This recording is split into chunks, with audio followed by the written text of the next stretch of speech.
Two balls with the same mass and initial velocity are projected at different angles in such a way that maximum height reached by first ball is 8 times higher than that of the second ball. So ரெண்டு பால் உடைய mass ஒரே மாதிரி இருக்குது, same mass, initial வெலாசிட்டியும் same. So ரெண்டு பாலுக்கு initial velocity same, V value same, mass value same கொடுத்துட்டாங்க. Different ஆங்கிள்ஸை ப்ரொஜெக்ட் பண்ணுறாங்க. ஸோ ஃபர்ஸ்ட் பாலுடைய ப்ரொஜெக்ஷன் ஆங்கிள் θ1 எடுத்துக்கலாம். செகண்ட் பாலுக்கு இது ஃபர்ஸ்ட் பால் எடுத்துக்கலாம். செகண்ட் பாலுக்கு ப்ரொஜெக்ஷன் வந்து angle same velocity u, angle வந்து டிஃப்ரெண்டாக இருக்குது. ஸோ θ2 எடுத்துக்கிறோம். அப்படி நம்ம ப்ரொஜெக்ட் பண்ணும்போது maximum height reach by first ball, first ball reach பண்ணக்கூடிய மேக்ஸிமம் ஹைட்டும் செகண்ட் பால் ரீச் பண்ணக்கூடிய மேக்ஸிமம் ஹைட்டை போல 8 டைம்ஸா இருக்குது. ஸோ ஹெச் மேக்ஸிமம் வேல்யூ ஒன்னுடைய ஹெச் மேக்ஸிமம் ரெண்டோடைய ஹெச் மேக்ஸிமத்தை விட 8 டைம்ஸ் எடுத்துக்கிறோம். So the actual formula for H maximum எடுக்கும்போது H maximum formula வந்து u square sin square theta divided by 2g. So இதுல இந்த ரெண்டு கேசஸ்க்கு நமக்கு சேம் வெலாசிட்டி இருக்கிறதுனால u வேல்யூ காமனா இருக்கும், நமக்கு g acceleration due to gravity common தான். So maximum height depends on theta value பொறுத்து மட்டும் மாறப்போகுது. ஸோ அப்போ நமக்கு ஒரு ரிலேஷன் கொடுத்துருக்காங்க, ஃபர்ஸ்ட் பாலுடைய மேக்ஸிமம் வேல்யூ. ஸோ அப்போ ஹெச் மேக்ஸிமம் 1 எடுத்துக்கலாம். So H maximum for ball 1 is equal to 8 times H maximum for ball 2. So அப்போ இதுலேருந்து ஹெச் மேக்ஸிமம் 1க்கான ஃபார்முலா எழுதும்போது so we can write u square sin square θ1 divided by 2g equal 8 times u square sin square θ2 divided by 2g. இது for maximum 2 second பாலுக்கு, இது maximum 1 first பாலுக்கு. காமனா இருக்கிற டேர்ம் ரெண்டு பக்கம் கேன்சல் பண்ணும்போது u square 2g கேன்சல் பண்ணிட்டோம்னா we can get sin square θ1 is equal to 8 sin square θ2. Then question என்னன்னா T1 and T2 are the total flying times of first and second ball. So total flying time அப்படிங்கும்போது suppose நம்ம ஒரு ஆப்ஜெக்டை project பண்றோம்னா இப்படி project பண்ணோம்னா இப்படி போயிட்டு திரும்ப கிரவுண்டுக்கே ரீச் பண்றதுக்கு எடுத்துக்கிற டைம். ஸோ டைம் ஆஃப் ஃபிளைட்டுக்கான ஃபார்முலா தான் டோட்டல் டைம் எழுதுறோம். So total time of flight TF is equal to 2u sin theta divided by g. So இங்க ஃபர்ஸ்ட் பாலுடைய டைம் ஆஃப் ஃபிளைட் T1 எடுக்கிறோம், செகண்ட் பாலோட டைம் ஆஃப் ஃபிளைட் T2 எடுக்கிறோம். So இதோட ratio தான் கண்டுபிடிக்கணும். ரேஷியோ எடுக்கும்போது ரெண்டு டிவைட் பண்ண போறோம். அகைன் u வேல்யூ காமனா இருக்குது, g வேல்யூ காமனா இருக்கிறதுனால டைம் ஆஃப் ஃபிளைட் அப்படிங்கிறது proportional to sin theta. So நமக்கு T1க்கும் T2க்கும் ரேஷியோ கேட்குறாங்க.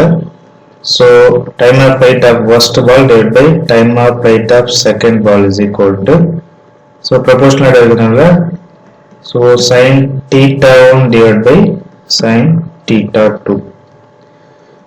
So sin θ1 by sin θ2 value நமக்கு தேவை.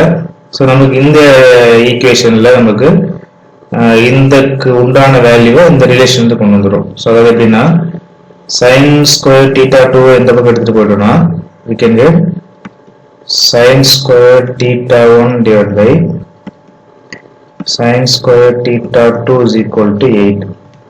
இப்போ நமக்கு தேவை sin θ1 by sin θ2. ஸோ அதனால so sin θ1 divided by sin θ2. So இதை ஹோல் ஸ்கொயர் காமா ஸ்கொயர் இருக்குது, காமா வெளியே எடுத்துட்டோம்னாக்க is equal to 8. ஸோ நமக்கு இந்த வேல்யூ தான் தேவை, இதோட வேல்யூ தான் எனக்கு தேவை நமக்கு. ஸோ அதனால இந்த ஸ்கொயர் அந்த பக்கம் எடுத்துட்டு போகும்போது ரூட் ஆயிடும். So sin θ1 divided by sin θ2 is equal to √8, அதாவது 2 times √2 அப்படின்னு எழுதுறோம். Two projectiles are fired from ground with the same initial speeds from the same point at angles 45 degree plus alpha and 45 degree minus alpha with horizontal direction. The ratio of their times of flight is time of flight உடைய ரேஷியோவை நம்ம find out பண்ணணும். So ஒரு பால் உடைய angle 45 plus alpha. So இது வந்து 45 எடுத்துட்டோம்னா இன்னொரு இது வந்து 45 plus alpha நம்ம ஒரு பாலை ப்ரொஜெக்ட் பண்றோம் சேம் வெலாசிட்டியில. ஸோ வெலாசிட்டி வேல்யூ சேம் எடுத்துக்கலாம். ஸோ இது வந்து ஆல்பா. இன்னொரு பாலை 45 வந்து மைனஸ் ஆல்பா பண்றோம். ஸோ இது 45னா இது நம்ம 45 மைனஸ் ஆல்பான்னு எடுத்துக்கிறோம். இது சேம் வெலாசிட்டி u. ஸோ ஒன்று 45 பிளஸ் ஆல்பா இன்னொன்று 45 மைனஸ் ஆல்பா ப்ரொஜெக்ட் பண்றோம். ஸோ இந்த கேஸ்ல டைம் ஆஃப் ஃபிளைட் நம்ம ஃபைண்ட் அவுட் பண்ணணும். அகைன் தி சேம் வெலாசிட்டி ரெண்டுத்துக்கும் காமனா இருக்கிறதுனால time of flight tf is proportional to sin theta. ரெண்டுத்துக்கும் ரேஷியோ கேக்குறாங்க. Ratio of the times of ஃபிளைட்ன்றதுனால ஸோ ஃபர்ஸ்ட் t1 எடுக்கும், செகண்டுக்கு t2 எடுத்துக்கலாம். t1க்கு sin angle வந்து 45 plus alpha divided by t2 க்கு sin 45 minus alpha. So இது நம்ம sin a plus b ஃபார்முலாவை நம்ம எக்ஸ்பேண்ட் பண்ணும்போது sin a plus b is equal to sin a cos b plus cos a sin b எடுத்துக்கிறோம். So sin a plus b is equal to sin sin 45 degree cos b alpha plus cos a sin b cos 45 degree sin b के alpha divided by again sin a minus b की sin a cos b minus cos a sin b. So இங்க மட்டும் minus போடணும். So sin 45 degree cos alpha minus cos 45 degree sin alpha. sin 45 cos 45 same value தான் 1 by root 2. So அந்த 1 by root 2 எல்லா டேர்ம்லையும் வரும். So இங்கே 1 by root 2 வரும். இதில் ஸோ 4 டேர்ம்லையும் 1 by root 2 இருக்கிறதுனால காமனாக கேன்சல் பண்ணிட்டோம்னா ஸோ t1 by t2 உடைய value becomes cos alpha plus sin alpha divided by cos alpha minus sin alpha. So இதில் cos alpha-வை காமனாக வெளியே எடுத்துக்கிறோம்னா ஸோ இங்கேயும் cos alpha இங்கேயும் cos alpha வெளியே எடுத்துட்டோம்னாக்கா this becomes ரெண்டு cos alpha கேன்சல் ஆகிடும். ஸோ மேலே 1 plus sin alpha divided by cos alpha divided by 1 minus sin alpha divided by cos alpha. Sin by cos into 10 the actual answer becomes 1 plus tan alpha divided by 1 minus tan alpha. A particle is projected with velocity u so that its horizontal range is 3 times the maximum height. So இங்க horizontal range கொடுத்திருக்காங்க r value. So r value is 3 times கொடுத்திருக்காங்க. So 3 times போது r is equal to 3 times the maximum height. So h maximum 3 times h maximum. The horizontal range of the projectile is given by r உடைய value கொடுத்திருக்காங்க. So r is equal to இதுதான் r உடைய value, range உடைய value வந்து n u square 25g. n உடைய value எவ்வளவுன்னு கண்டுபிடிக்கணும். What is the value of n அப்படின்னு எடுத்துக்கணும். So actual formula வந்து நம்ம எடுத்துட்டோம்னாக்க இது ரெண்டையும் ஈக்குவேட் பண்றோம். So r குண்டான ஈக்குவேஷன் ரேஞ்சுக்கு u square sin 2 theta divided by g that is equal to 3 times h maximum போடும்போது u square sin square theta divided by 2g. So நமக்கு இதில் ரேஞ்சுடைய வேல்யூ தேவை. ஸோ ரேஞ்சுடைய வேல்யூ நம்ம ஆக்சுவல் ஃபார்முலா வந்து u square by G இருக்கு. So u square by G ஆக்சுவலாக ஆருடைய வேல்யூ நமக்கு என்ன ஆன்சர் கொடுத்துருக்காங்க, n u square divide by 25g கொடுத்துருக்காங்க. ஸோ இப்போ இந்த u ஸ்கொயர் பை சி, இந்த u ஸ்கொயர் பை ஜி வந்து நமக்கு காமனாக இந்த டேர்மில் இருக்கு, இங்கே இருக்குது. ஸோ இந்த u ஸ்கொயர் பை ஜி அப்படிங்கிறது ஆன்சர்லேயே கொடுத்துருக்காங்க. ஸோ sin 2θ ஓட வேல்யூ தெரிஞ்சதுன்னா நம்ம அதை ஈக்குவேட் பண்ணி n/25 கண்டுபிடிச்சலாம். ஸோ இப்போ நமக்கு தேவையானது sin 2θ ஓட வேல்யூ ஃபைண்ட் பண்ணணும். ஸோ இப்போ இது இந்த ஈக்குவேஷன் கொஞ்சம் எக்ஸ்பேண்ட் பண்ணும்போது u ஸ்கொயர் sin 2θவை ஸோ இங்கே கேன்சல் பண்ணிடுவோம். So u ஸ்கொயருக்கும் u square cancel ஆகிடுது, ஒரு ஜிக்கு ஒரு ஜி கேன்சல் ஆகிடுது. ஸோ அப்போ sin 2θக்கு பதிலாக 2 sin θ cos θ is equal to 3/2 times sin square θ. So ஒரு சைனுக்கு ஒரு சைன் கேன்சல் பண்ணிடலாம்.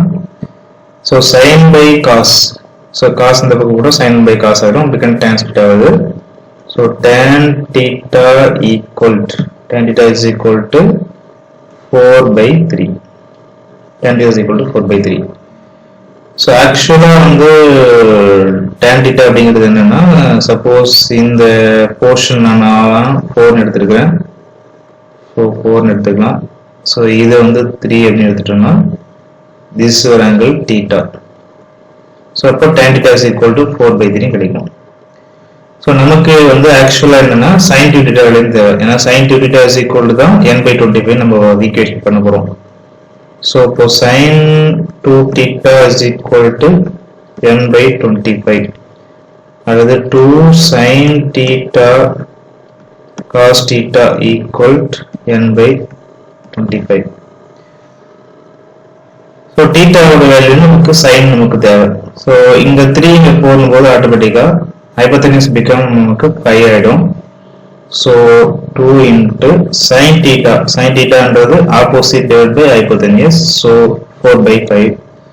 sin θ க்கு 4/5, cos θ க்கு adjacent by hypotenuse அப்படிங்கிறதுனால 3/5 equal to n/25. Then this becomes, so 2 4s are 8, 8 3s are 24. So 24/25 is equal to n/25. So then n becomes 24.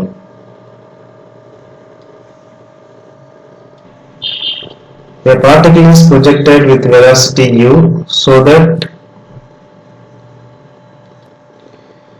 a ball of mass 100 gram is projected with velocity 20 meter per second at 60 degree with horizontal. So ஒரு பாலோட mass 100 gram இருக்கு. So horizontal டைரக்ஷனில் 60 டிகிரியில் நம்ம அதை project பண்ணுறோம். So 60 டிகிரியில் project பண்ணுறோம். வித் இனிஷியல் வெலாசிட்டி வந்து 20 மீட்டர் பர் செகண்டில்.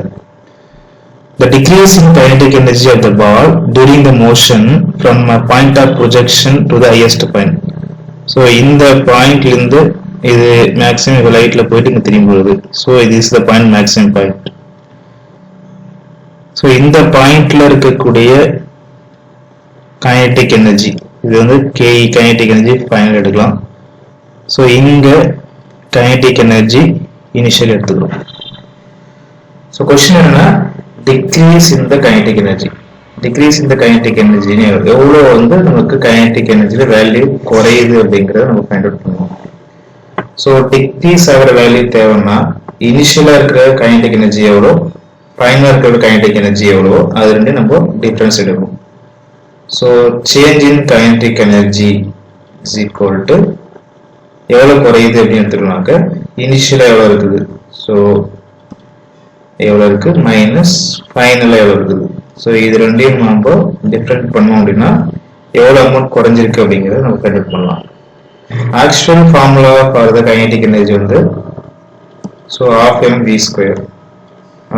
square மைனஸ் இனிஷியலா வந்து நம்ம பால் வந்து v வெலாசிட்டில ப்ரொஜெக்ட் பண்றதுனால இங்க நம்ம v உடைய வேல்யூ 20 எடுத்துக்கலாம். ஸோ இந்த இடத்துல v is equal to 20, velocity v is equal to 20.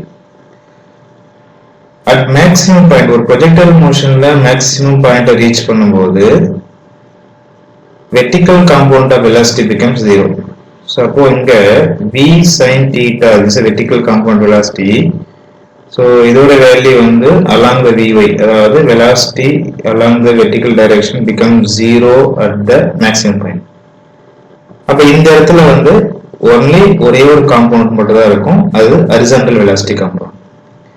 But ஒரு projectile motionல horizontal velocity அப்படிங்கிறது remains constant till the completion of the project. So இதோடைய முழு எரிபொருள் இயக்கத்திலுமே வந்து horizontal component of velocity நமக்கு கான்ஸ்டன்டா இருக்கும். So horizontal component of velocity formula, so ux equal to u cos theta. So u உடைய value 20 into cos 60 உடைய value 1/2. So then this becomes 10 meter per second. So at the maximum point la evlo velocity irukum appadina ux da irukum. So minus 1/2 m inga ux square because vertical component illenradha.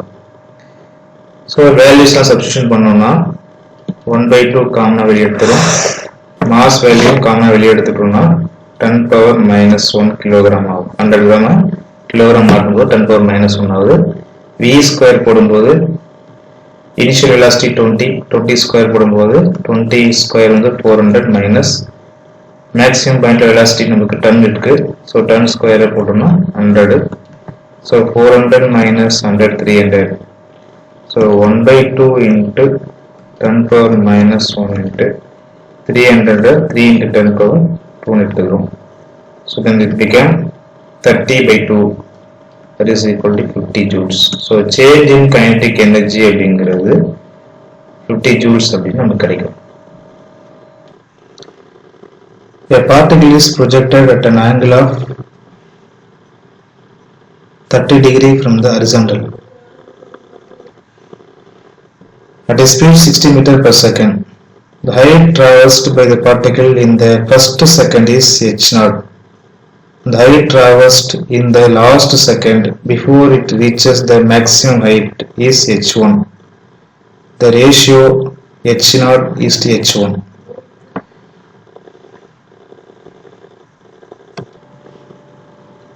So ஒரு object ஹரிசாண்டலோட 30 டிகிரில project பண்றோம். So இது வந்து 30 degree. First செகண்ட்ல இந்த மோஷனை எடுத்துக்கலாம். So இந்த vertical டைரக்ஷன்ல இருக்கக்கூடிய ஹைட்டை நான் தனியாக எழுதிக்கிறேன். ஸோ இதை எழுதிக்கலாம். ஸோ ஹைட் ரீச்டு, இதுதான் வந்து இதை ரீச் பண்ண ஹைட். இதில் ஃபர்ஸ்ட் செகண்ட்ல ரீச் பண்ண ஹைட் வந்து எவ்வளோனா h0. h0 அப்படிங்கிறது ஃபர்ஸ்ட் செகண்ட் ரீச் பண்ணது. இது first. The height traversed in the last second.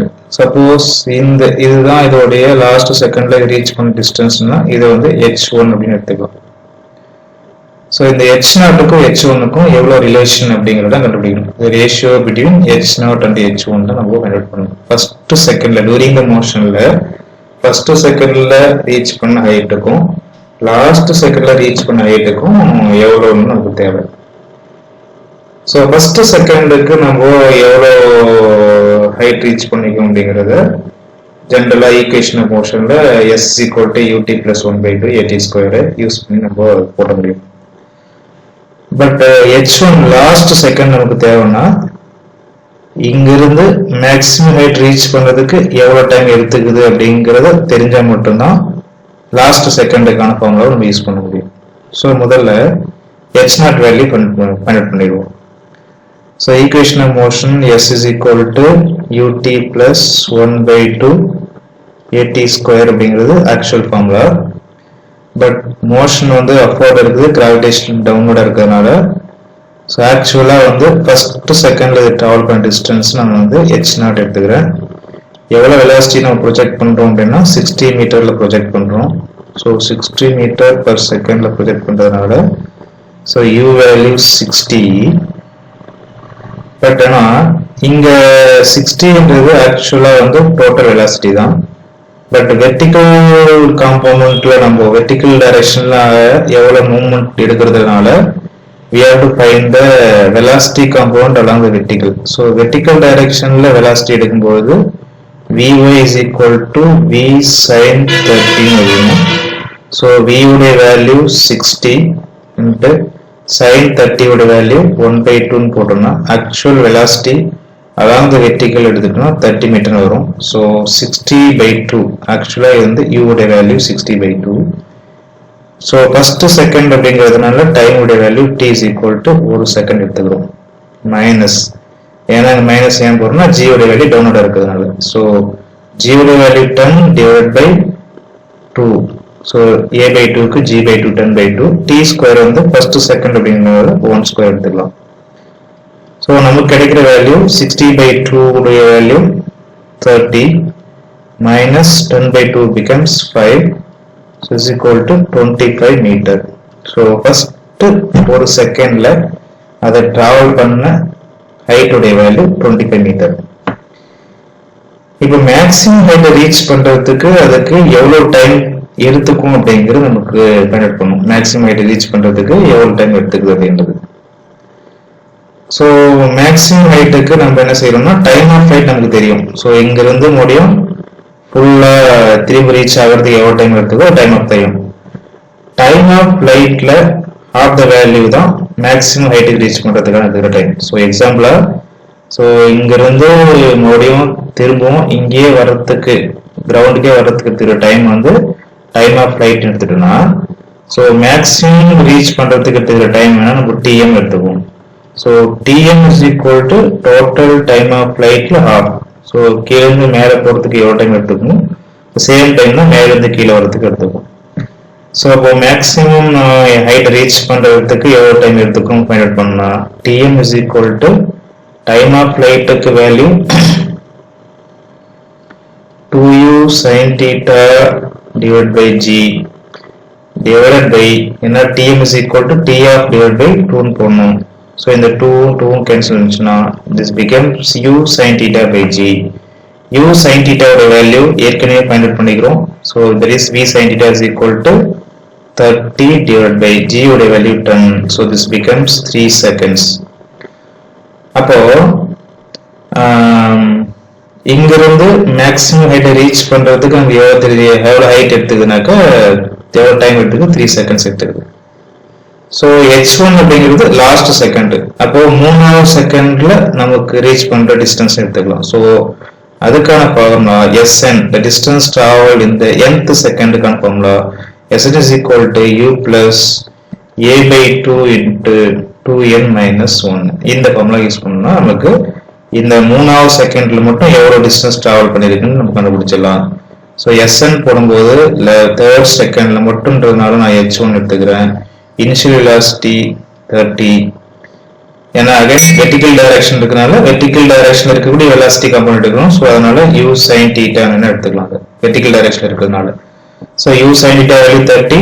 Again g value down இருக்கிறதுனால -10/2 into 2 into nth செகண்ட் போது 3வது second. So 2 times 3 minus 1 that is equal to 30 minus 10/2 அப்படிங்கிறது it become 5. 2 into 3 is 6. 6 minus 1 5. So 30 minus 25. 30 minus 25 is equal to 5 meter. So h1 last secondல அது travel பண்ண distance எவ்வளவுனா 5 meter travel பண்ணிருக்கு. நமக்கு தேவை first secondலயும் last secondலயும் எவ்வளவு travel பண்ணிருக்கிறது. So we can h naught divided by h1. h naught value 25, h1 value 5. The answer become 5:1.